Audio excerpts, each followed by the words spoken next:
Hello, it's Richard at Richard's Guitars, and I'm going to try and do a video every day this week because there's so much to talk to you about. The long-awaited deliveries of Eastman guitars, which, as you know, they're handmade, and because they're handmade, they are made in much smaller numbers than the normal mass-produced guitars are, and they are literally carved, chiseled, scraped, as I always say, by hand. And the work that they're producing is just utterly mind-blowing, absolutely extraordinary. I brought you the PCH1 series the other day, so especially this time of year, if you're looking for a guitar for Christmas or something, get someone an affordable starting point guitar. The PCH1 series, which do an OM, a Dreadnought and a Grand Auditorium Electro, all at under £300, are ideal, so check out the video on that one. But today I want to tell you about something incredibly exciting. I feel a little bit mean doing it, but as always, it's a case of needing to show you something that I consider a benchmark to compare. So today we're going to talk about Dreadnoughts, and it's going to be the long-awaited PCH1D. Okay, so this is the first guitar in the Eastman range which is of all solid woods in a Dreadnought format. Now, the reason why I'm going to compare it to my benchmark recommendation for a Dreadnought, which is this one here. So this is the Seagull S6 original. So and the reason I'm going to compare it is because it's a little bit more money than this one. But as always, if I can save somebody money, I'll save them money. But if I think that their money could be also, you know, well spent by just spending a little bit more, I'll tell them as well. And I think this is one of those situations. The Seagull S6 original has been an absolute benchmark of mine for, you know, 20 odd years. It's gone up a little bit in price, but so now it's £439. It's always been around £400. It's now £439.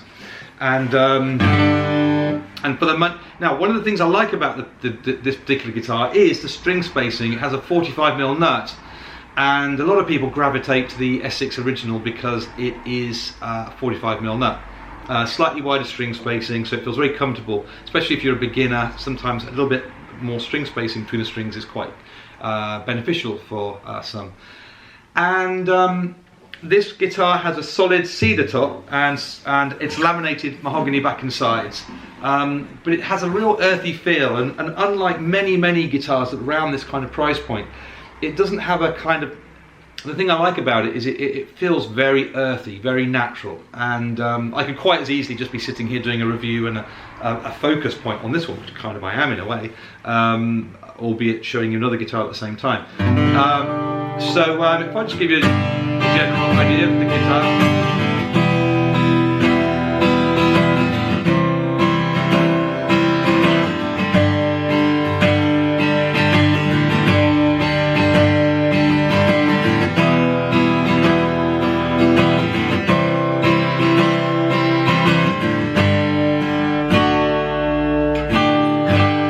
So that's your Eastman, sorry, that's your Seagull S6 original.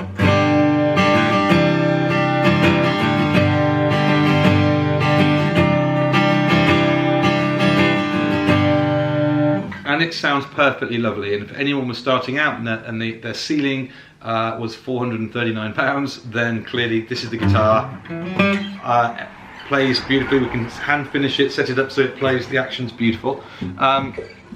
But the thing I want to show you is the Eastman E1D, and it's very similar aesthetically, but this time we've got a solid spruce top.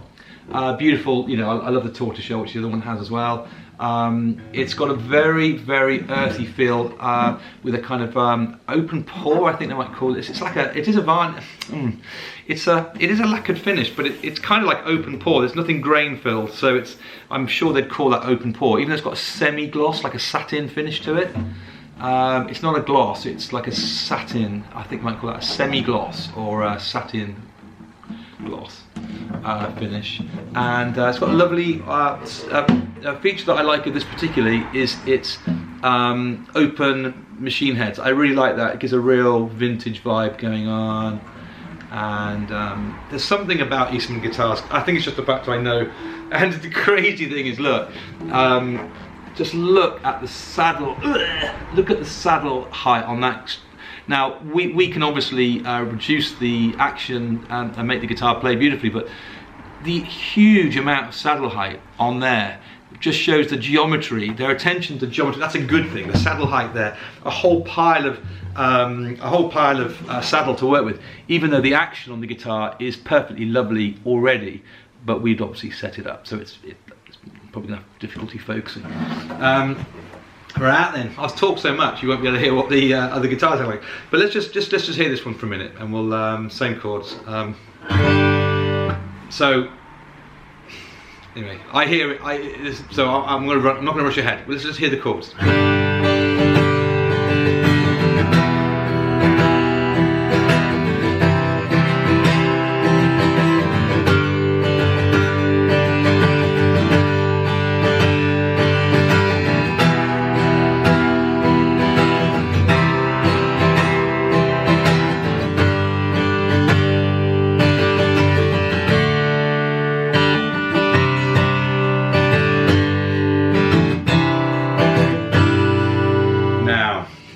So let's just, well, this time I'm going to flip around a bit quicker so that we get a sense of what's going on. So let me just, I'm going to play it slightly light feel.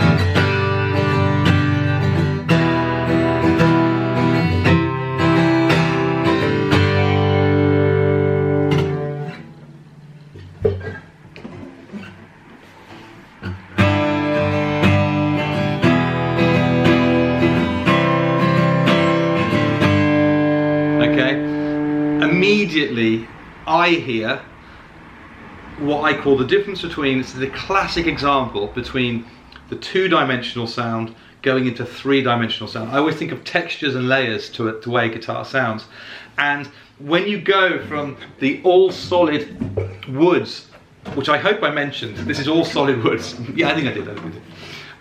And we can hear that kind of, if I now articulate the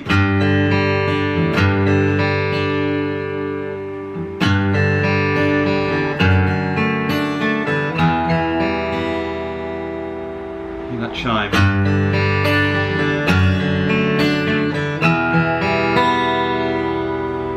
And you hear it ring, and there's texture.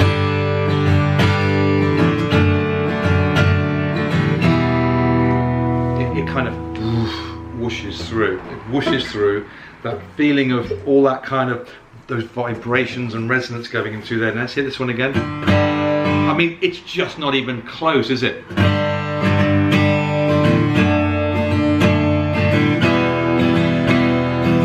And what it sounds like is perfectly pleasant, perfectly lovely. It's, if I had this guitar on its own, and this is why it's really important when, I suppose, you know, it's so easy to pick up a guitar and go, oh, that's lovely, that's really nice. And if I played on this guitar at home, I would have a great time playing it and I would enjoy playing it.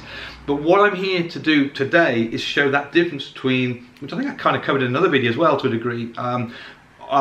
It was in the first series. So if you look at the video between the Indigo first G body guitar, comparing that to the Blue series G bodied guitar, that was laminate back and sides with a solid top versus all solid woods. And this is kind of what we're doing in exactly the same way. We're looking at laminate. Now this guitar's £439. Oh, I'll do the same chord.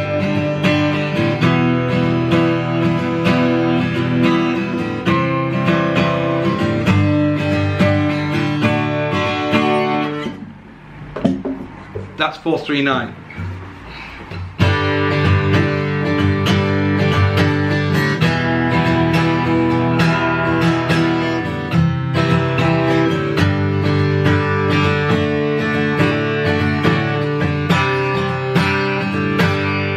And this one's 499. So 499. So it's 60 quid more. So for 60 quid, you get all solid woods, handmade.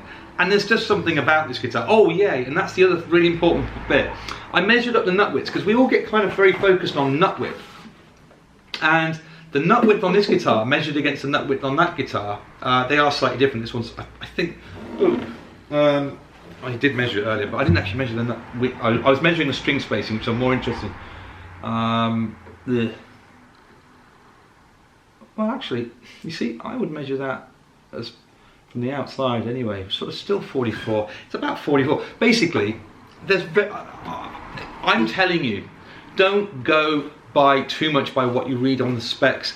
You have to, of course you do, but I'm telling you from a personal point of view, from knowing these guitar ranges as I do, the Eastman guitars do have a wider string spacing feel. And the string spacing, for example, I compared it to an Auden, and the Audens have got a narrower nut width, a narrower string spacing. So the strings are actually cut closer in from the edges, and as a result you get less string separation, which some people might like, but I have I like it. I get a feeling of comfort when the strings are slightly wider spacing.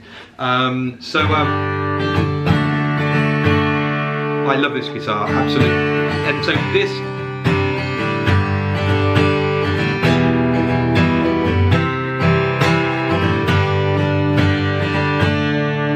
I was doing something earlier, doing these kind of,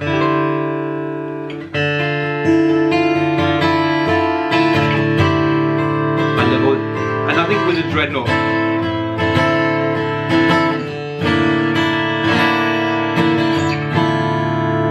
There's something about Dreadnought, bigger open sounds.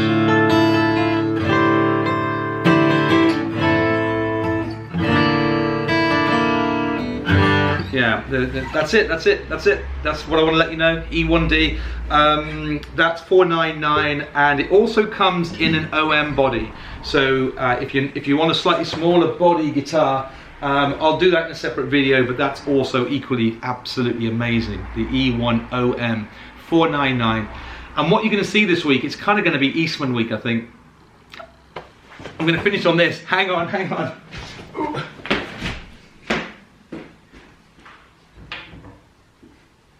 Because it's not an Eastman.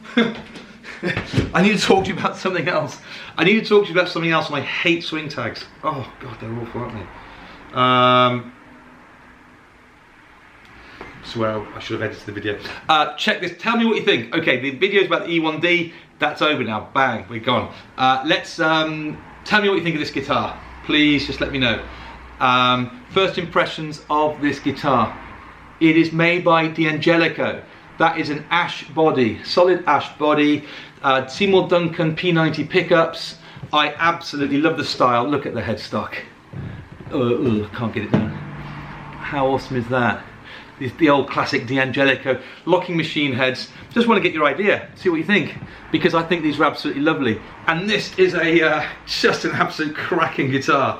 So I'll be doing a video on this, but let me know what you think of that as well. But this week's I'm afraid I've got to focus on Eastman guitars, because all these lovely new models they've been building through the year have all come in, and I've just got to get it out there and let you know about it. Okay, hope you're well, and Black Friday coming up, some pretty cool stuff going on Friday, so watch out for that as well.